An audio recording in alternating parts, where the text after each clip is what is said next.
Hi, I'm Finch Berling, and this is More Than Streams, the weekly music marketing podcast that will teach you how to get, you guessed it, more than streams. And today we are at episode 10. When I recorded episode 1, I just knew I had a lot of hard lessons from years of making mistakes as a musician, and I thought maybe some of them could help someone else. And I'm so happy I have made it to episode 10 because guess what? Over 90% of podcasters don't. I've been running my business for 3 years, 60 newsletters, and over 300 musicians across my programs, and a lot of conversations about what actually moves the needle for independent musicians. The podcast is the newest thing I've added to all of that, and I started it because I wanted a place to share the same ideas completely for free. I've enjoyed making it more than I expected. So if you have been listening since episode 1, thank you. And if you're new here, welcome. I'm glad you found the show, and after this episode, I really hope you go back to the beginning, because today, for episode 10, I wanted to do something a little different. Instead of teaching you something new, I'm going back through all 9 previous episodes and pulling out the single most important lessons from each one, like the things I've seen make the biggest difference for the musicians I work with. For each episode, there is one takeaway and one concrete action you can take from it today. So you're going to leave this episode with 9 lessons and 9 things you can use. Let's get into it. Episode 1 was about the difference between a passive listener and a real fan. And this episode changed how a lot of people were measuring their success. Here's the difference between a passive listener and a fan. A passive listener streams your song once and then they kinda forget you. But a real fan, they save your music, they follow you, they buy a show ticket, and they send you DMs. And also they tell their friends about your music. They spread the word because they like your music and they want other people to discover it. And the ratio matters so much. 500 real fans are worth more to a music career than 50,000 passive listeners. I said it in episode 1 and it's still true. So the best lesson from episode 1 is to stop checking your monthly listener count and start checking your save rate. When someone saves your song on Spotify, that's a signal that they wanted to hear it again. That's the signal that you're converting a passive listener into someone that truly cares about you. You can see your save rate right inside Spotify for Artists, and you need to start tracking it. The save rate is also important because Spotify's algorithm uses it as one of the signals for algorithmic playlists like Discover Weekly and Release Radar. When your save rate goes up, your chances of landing on those playlists go up with it. And that's mainly what I talked about on episode 9 with Submit Hub's founder, Jason. So the goal of your marketing isn't just streams. It saves. Every ad, every playlist pitch, every Instagram post should be designed to get someone to save your song.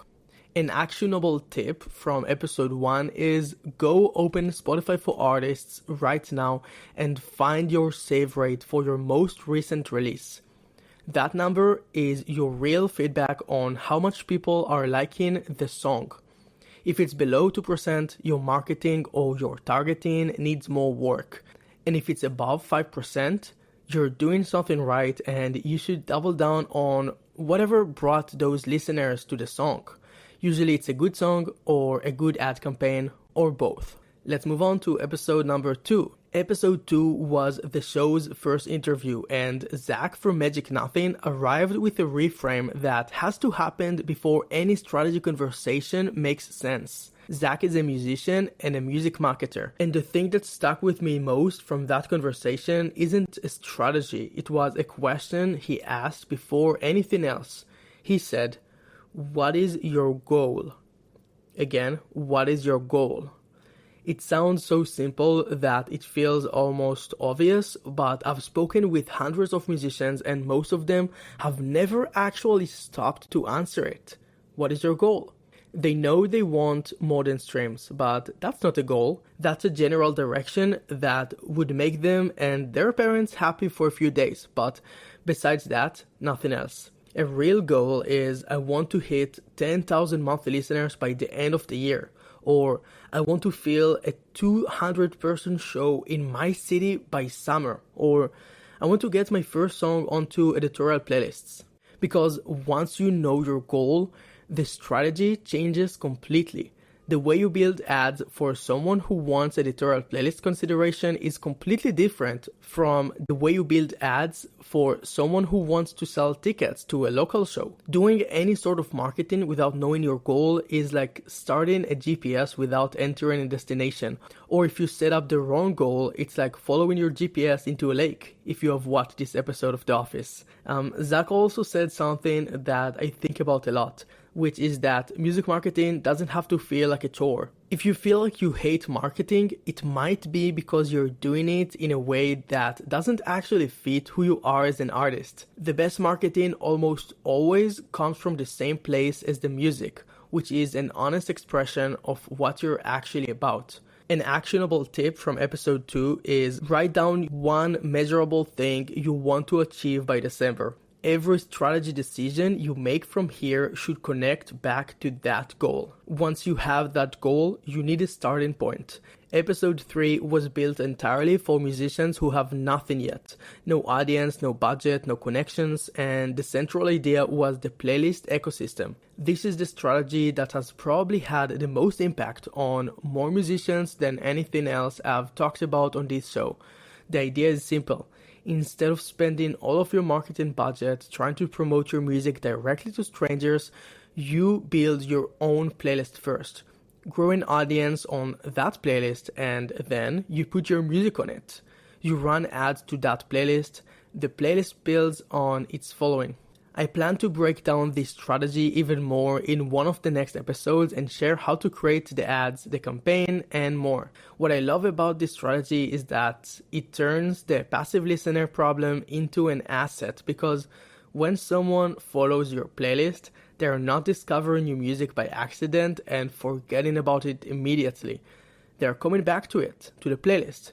They are building a relationship with your taste before they have even connected the dots that you're also the artist behind some of the songs on the playlist. The actionable tip from episode 3 is this. If you don't have a Spotify playlist yet that you're actively growing, that is your first task after you finish this episode. Pick a niche. And when I talk about the niche, I mean think about your music and what it makes your audience feel. Sometimes if you make indie music, the best playlist idea would be to do something like road trip playlist, for example, and a gym playlist would work well if you make rap music or electronic music. So that's a niche. That's what I mean when I talk about the niche. And you need to name your playlist something a listener would search for, not something that is all about you. And then you start adding songs. And go back to episode 3 for the full strategy, because this one is really, really important and I talk about it a lot. Episode 4. Now, episode 4 took the playlist foundation and built a full ad strategy on top of it. Ashwin from Daily Dosa Music was the guest of this episode. He runs a music marketing agency, he curates playlists, and there are two things from that conversation I want to highlight. The first is about ad creatives. And when I say creatives, I mean the videos that you run inside the ad. Ashwin said that in 2026 and beyond, targeting has become largely automated. Meta's algorithm is smart enough that you don't need to spend hours optimizing your audience settings the way you did 3 or 4 years ago. What actually makes an ad work now is the ad creative, the video. And the best ads, Ashwin said, are the ones that don't look like ads. They stop the scroll because they're interesting or beautiful or surprising, and not because they scream, "Listen to my song." The viewer needs to be softened. They need to forget, even for 2 seconds, that they're watching a promotion. and in those 2 seconds, the music has a chance to actually reach them. The second thing is a Feature FM strategy that I had never heard before and immediately went and tried it myself. When you set up a landing page with Feature FM, you can create what's called an action page. When someone clicks through the landing page, they can follow your playlists with one click, and a pop-up asks if they also want to join your email list. So in one user journey, from one ad, someone can follow the playlist, follow you as an artist, give you their email address, and listen to your playlist. So that's 4 things at once. A few weeks after that conversation, me and Ashwin met again and recorded a training showing musicians step by step how to create the ads, the campaigns, and the landing page. There is a link in the description if you want to watch our training. An actionable tip from episode 4 is, go look at your most recent ad video. Ask yourself honestly, if you saw this ad in your feed, would you stop scrolling? If the answer is no, that's the first thing you need to fix before you even spend another $1 on this campaign. And Ashwin came back for episode 5, and it went somewhere completely different from the first time. We talked about AI and what it's doing to the music industry. We've both been receiving playlist submissions for years, and we both noticed the same shift. About a quarter from all submissions we receive now are AI-generated music.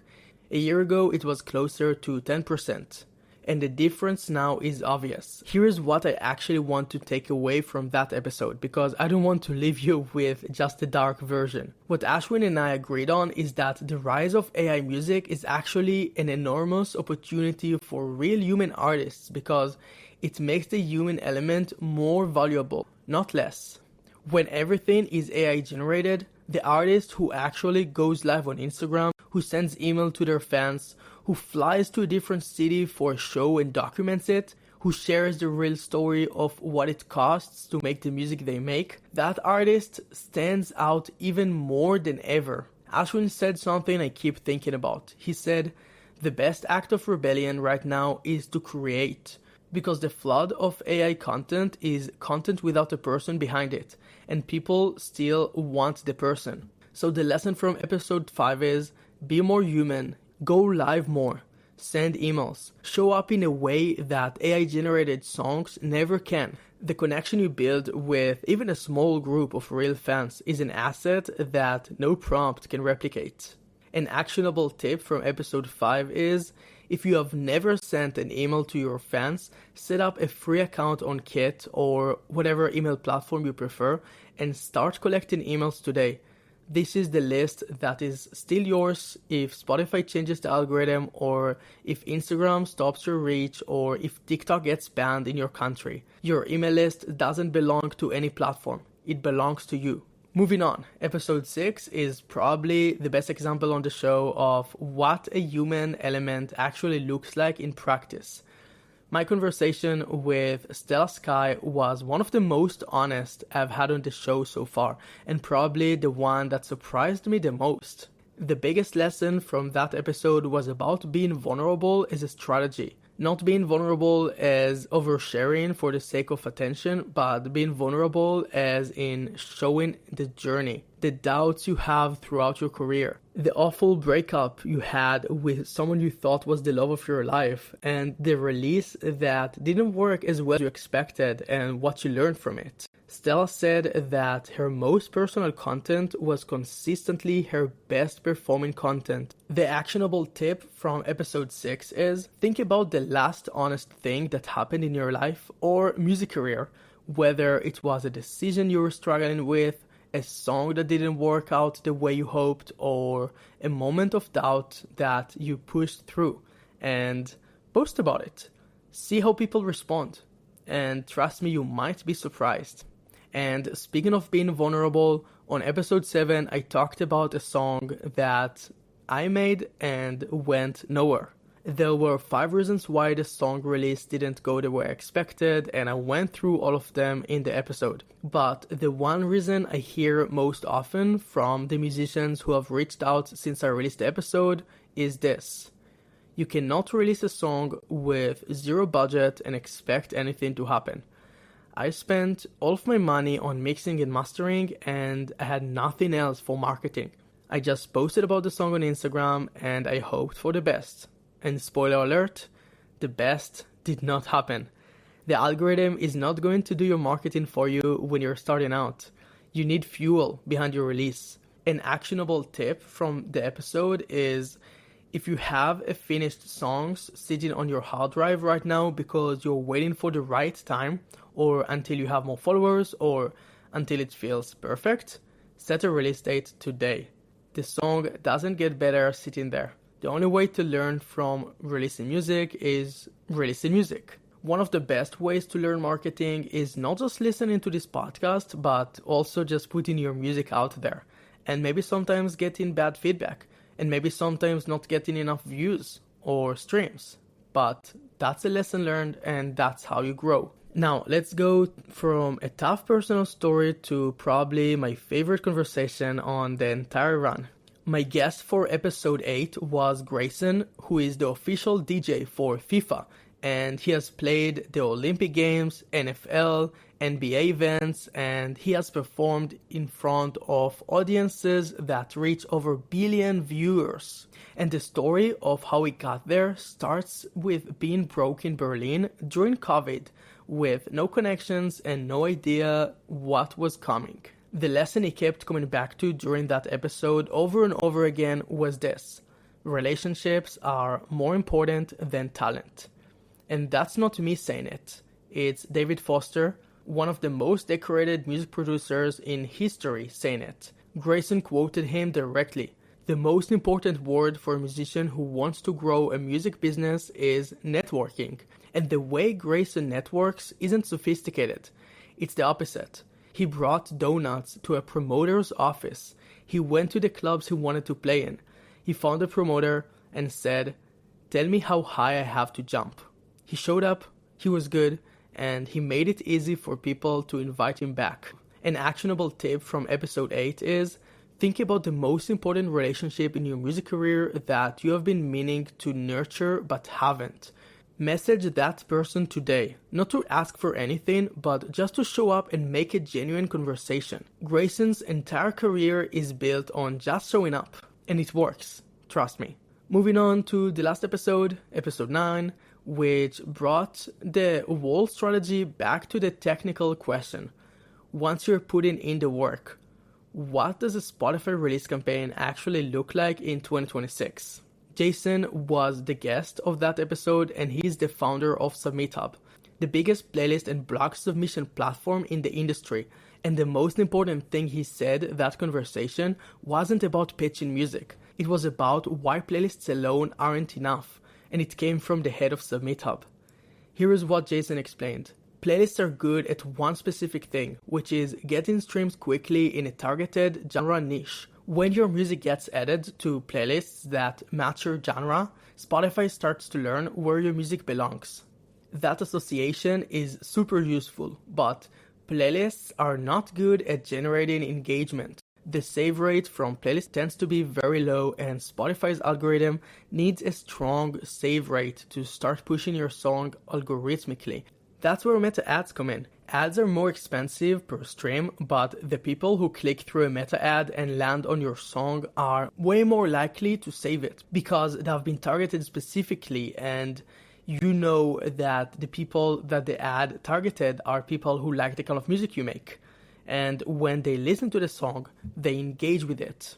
Jason's point was that playlists and ads fix each other's weaknesses. Playlists give you the stream volume and ads give you the save rate and the engagement. The lesson from episode 9 is that playlists and ads are not two separate strategies. They are one strategy, and they only work when you run them together. An actionable tip from episode 9 is, if you're running ads or submitting to playlists right now, make sure you're doing both at the same time around your release. A playlist campaign with no ad spend gives you low engagement streams that the algorithm mostly ignores. And if you run ads without playlists, then you skip the signals that you should send Spotify about what's your genre and what artists your music sounds like. The combination is what builds the momentum. And that was episode 9. So 9 episodes, 9 takeaways. And in my opinion, if you take one or even two of those takeaways into your next release, I promise you something is going to go differently. And that was episode 10.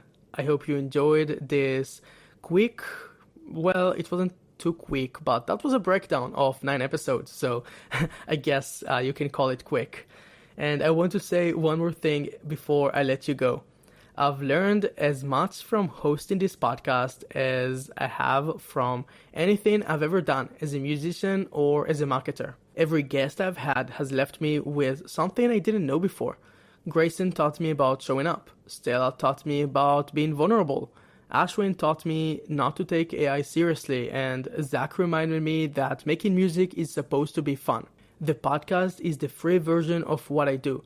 If you want to go deeper, go to my programs because that's where we work through all of it together. Your First Hit Song is my main program. It's a full release system from the playlist strategy to the ads to the email list, built step by step. Over 300 musicians have gone through my programs, and if you're not ready for a program but want to stay connected, make sure to join my email list.